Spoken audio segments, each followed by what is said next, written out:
Hello GSU and welcome back to another episode of Twag. I'm your host Sam and I'm joined by my colleague Charles. And man, we're just trying to hold up for these last few weeks of the semester. Yeah, I say I'm holding up pretty well, man. I'm just trying to push through these last finals and finish the semester strong.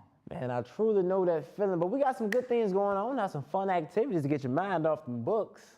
All right, well, let's talk about them. All right, definitely, most indeed.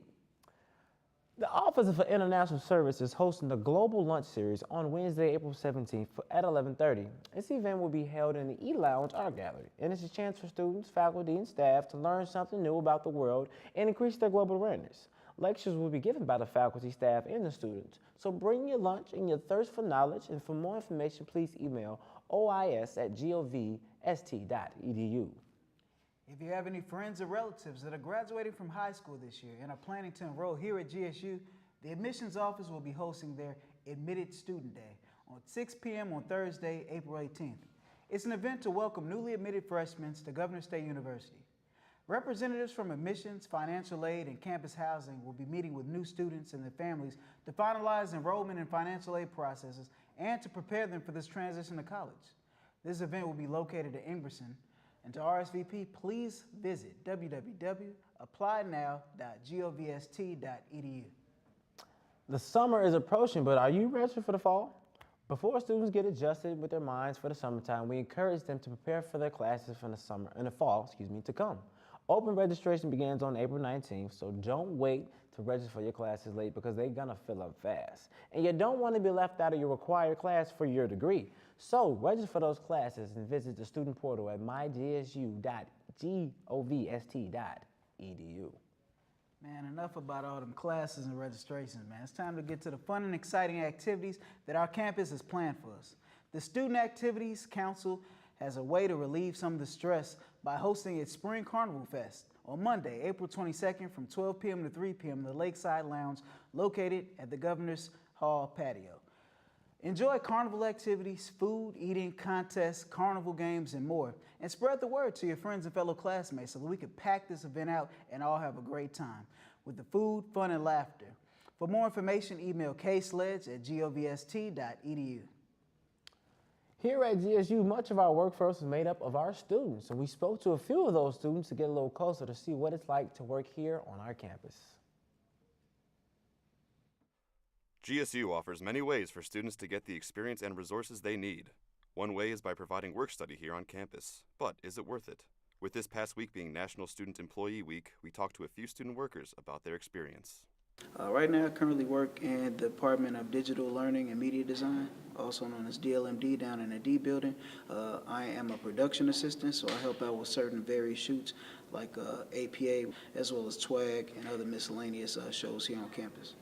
I found that having a job on campus would probably be a great way to build up any skills that I might need for future careers, and I figure it would be a great way to help myself improve as a student. Student workers have provided a more welcoming and encouraging atmosphere for their peers. Studies from the Bureau of Labor Statistics have shown students who work part-time develop discipline, organization, time management, and a higher grade point average. We have discovered this not only to be true, but the resources and opportunities that come along with becoming a student worker changes their lives forever. I've definitely gained a lot of experience with production and equipment. I can definitely say I have a leg up on my competition because of the opportunities and resources they offered me. I was told that it was like a unanimous decision for them to hire me to be the student director, which just lets me know that everybody who works down here who had a chance to vote in that process had like ultimate confidence in me, which makes me more confident in myself. I got the opportunity to go to Los Angeles for a whole week, and I got to sit in a production truck and experience what it's like to do a live production over television that spanned over 13 countries. Off me doing a good job there, they invited me to come back to New York and work on some other films with them. Students can be offered positions from staff and faculty based off of class performance or previous interactions. Or they can go online to their student portal and submit a resume to Jaguar Jobs. They offer off-campus jobs as well as positions in various departments around the school. Discover the benefits and endless possibilities of student employment while working in the field you are studying. The Spring Carnival Fest isn't the only thing that the Student Activity Center has planned for us, because the very next day, they will be hosting the Culture Fest in the Hall of Governors on Tuesday, April 23rd from 3:30 p.m. to 5 p.m.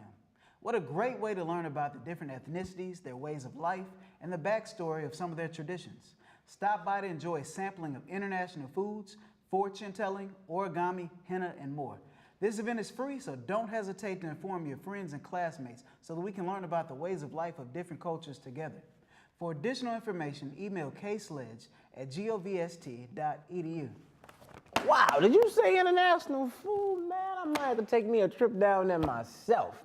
In recognition of Earth Day, the Students Activity Council will also be hosting the Meet the Exotic Animals event Wednesday, April 24th from 12 o'clock to 3 p.m.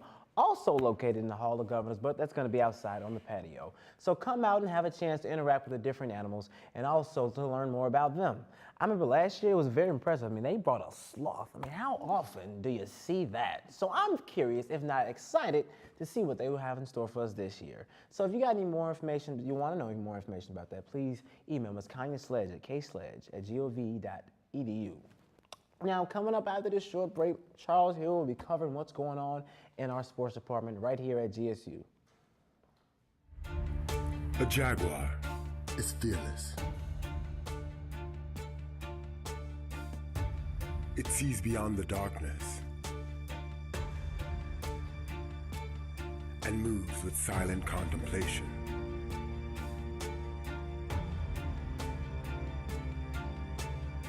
Through unknown places with confidence.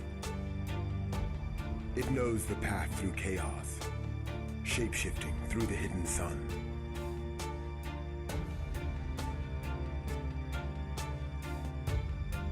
And when the time comes, it reaches out and conquers all.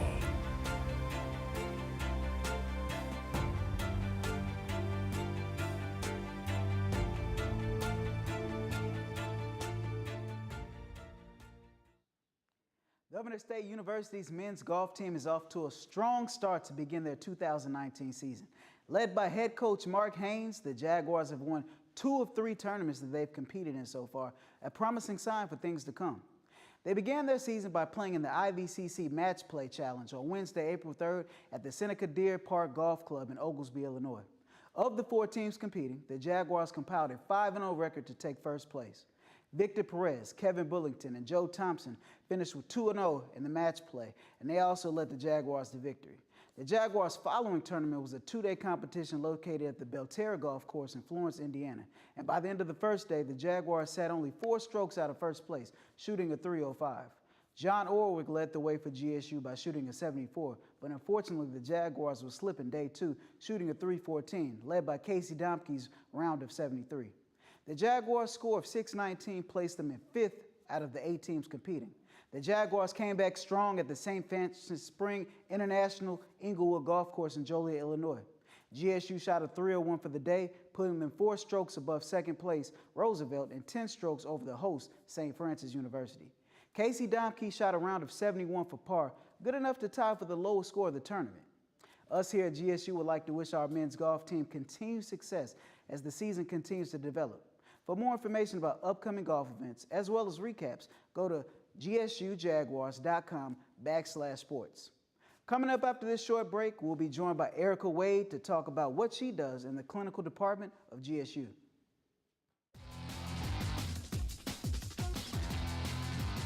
GSU is proud to introduce the newest members of the men's soccer team, defender Sway Wade, goalkeeper Sahil Kapoor, and midfielder Javier Pavon. All transfer athletes from Carl Sandburg College, they are eager to start this new journey with the GSU athletic program. We got an opportunity to ask Sway what he plans on studying here at GSU. This is what he had to say. Business communication, and I'm thinking about going to Liberia, my birthplace, and try to build a business there. Sahil is an international student from England. Given his experience abroad, we asked him what he finds to be different between European play and here in the States. It's a lot more physical. The guys are a lot bigger, stronger, probably fitter as well. I think in America in England it's very technical as well, but in America it's more emphasising sort of the technical phase. The players are a little bit smaller. With this being a new team, everyone will need to contribute. We asked Javier what position he plays and how he will be able to contribute to the team. I think my position is pretty easy. It's a 6, holding midfield. And my job is pretty much to win the ball and give it to the good players who can score goals.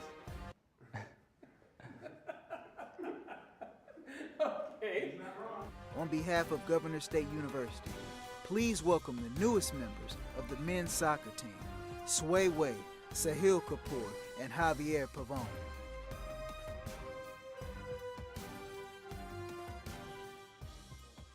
Welcome back, Twaggers, and right now I'm joined today with my guest, Miss Erica Wade, the director of the director of counseling at the Wellness Center. How are you doing today? I'm doing good. Well, thank you. Wonderful. Now, can you start by telling us something about what you do here at GSU? Yes, absolutely. So I am the director of the Health and Student Counseling Center, which is great that I'm glad that you asked, you know, where I am, because a lot of people don't know that we have a counseling center on campus or even have a health center. So it's kind of good. It's like a combo. Yes, it's like 2 departments in one. Okay. And, you know, we don't share the same systems, but we, you know, have the same, you know, area for people to come into. And so to me, I appreciate being able to be here because we need to get the word out. Because students, once they find out, they're like, really?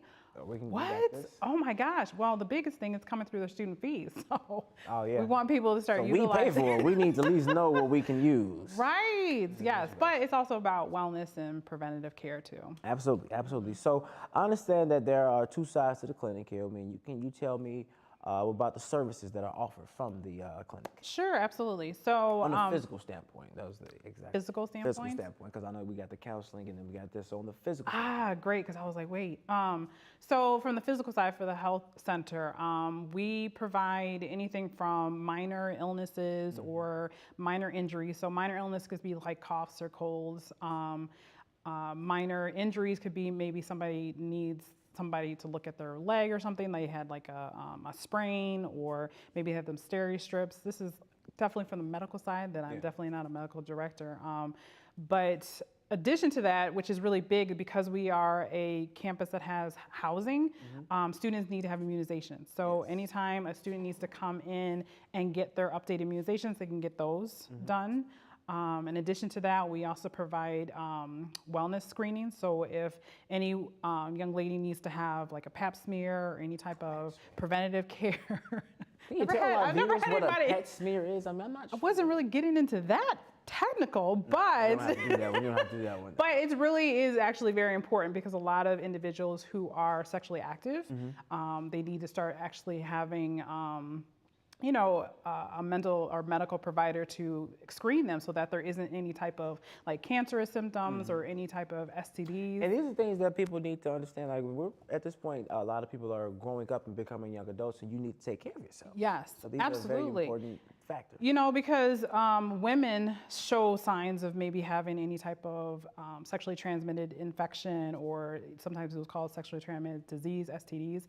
And so they may have visible signs, but men don't always show those signs. So sometimes there could be things that are either dormant or something to where we need to get in there because it can lead to more serious illnesses. And so we want to have, you know, women health screenings. We want to have individuals come in just to make sure that if they have any illnesses that may need to be looked at more seriously. So maybe diabetes, because that's another thing where some people are not always eating as healthy, and so that could lead to because of genetics. So we're really focused on trying to get students to be more mindful of their wellness.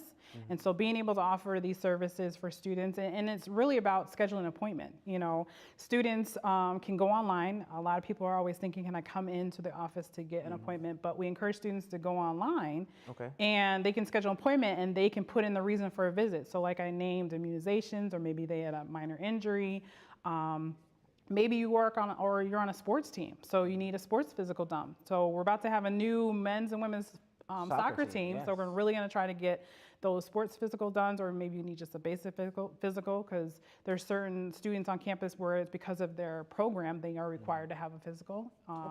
So to me, it's trying to encourage students to know that we're like an urgent care. So if you ever see Advocate within a Walgreens, it's a similar concept, because we have Advocate Healthcare, who is contracted with GSU to provide our medical services. So, yeah, and actually it's something they've been really wanting to have, and it's been around almost for 2 years. So it'll be going on September, 2 years. And that's excellent. Excellent. We have a nurse practitioner who's here to provide those medical services to students. Excellent.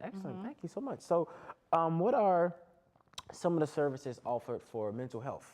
Yes, so mental health is basically where we're looking at individuals who may be experiencing depression or anxiety or maybe difficulties transitioning to the university or relationship concerns. And so from a mental health perspective, we can provide individual counseling, which individual means personal counseling. So just like we're actually having a conversation right now, this is like individual counseling, just we don't have cameras. Oh, yes. You guys won't be there. We can record just because we have interns, but we're not as involved in this sense. But it's really having a conversation like we are, just one-on-one, talking to somebody.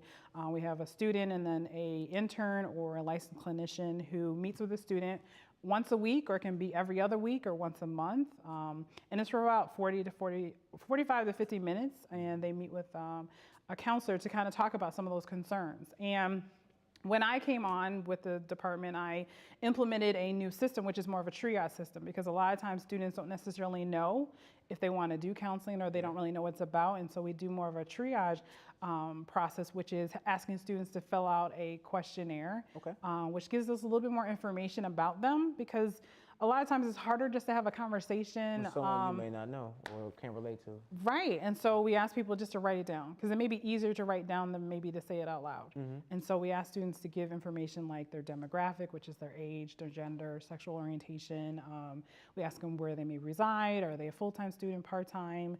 We ask any information in regards to what's been going on the last 2 weeks. So have you been feeling like you can't sleep? Have you been having difficulties eating? So we're really trying to get a snapshot of what's going on with that student so we can figure out how we can support them. Yeah, you want to be able to help them as much as possible. And every little clue and details, they help out. So how often does someone visit the clinic? Is it okay to visit often? Like, I mean, what's the norm? I'm glad you said that, because students don't necessarily just pop into the office because they think like I have to have a concern to just walk into the office. And I think that's the issue. A lot of times people don't step a foot into any doctor's or dentist's office until they have that concern. Absolutely. And they think that something has to be wrong with me, like seriously wrong for me to actually go into the office. And we're saying, just come and visit us. Just come through the office and just say, hey, I just want to know what you guys do. I want to know what it looks like and what it feels like. And that's actually what we encourage. Yeah. And so with saying that, that means you can walk in to schedule an appointment. You can maybe just talk with us, which is a consultation, which is basically, I don't necessarily am sure I want to do counseling, but I would love to talk to you about maybe myself, or I have a concern about somebody else. We can do that even with faculty, just to be able to give some guidance, because for some reason, people don't necessarily know how to have a conversation about mental health. They kind of get overwhelmed or concerned, and it's something that I'm used to, and my staff are used to doing, and so we encourage people just to call our office so we can help and provide the guidance.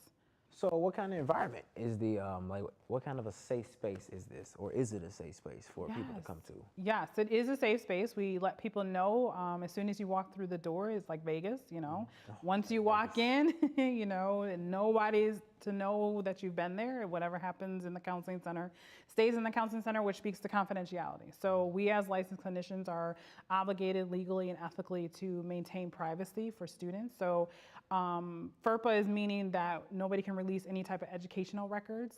For HIPAA, it means that you cannot release any type of mental health or medical information without a student's permission. And so we let people know it is a safe space, meaning you can walk in and share what's going on with you and don't feel that we're going to start talking to somebody else. However, there's limits to confidentiality. And so I'd like people to know that if ever somebody says, I want to kill myself. I think I know those limits, Yeah, or kill somebody else, not just myself, or maybe they want to hurt a child. Safety is mentioned, and then we have it. Yes, then that means I have the right and the ability to go seek support from somebody else and actually disclose some information in regards to your safety.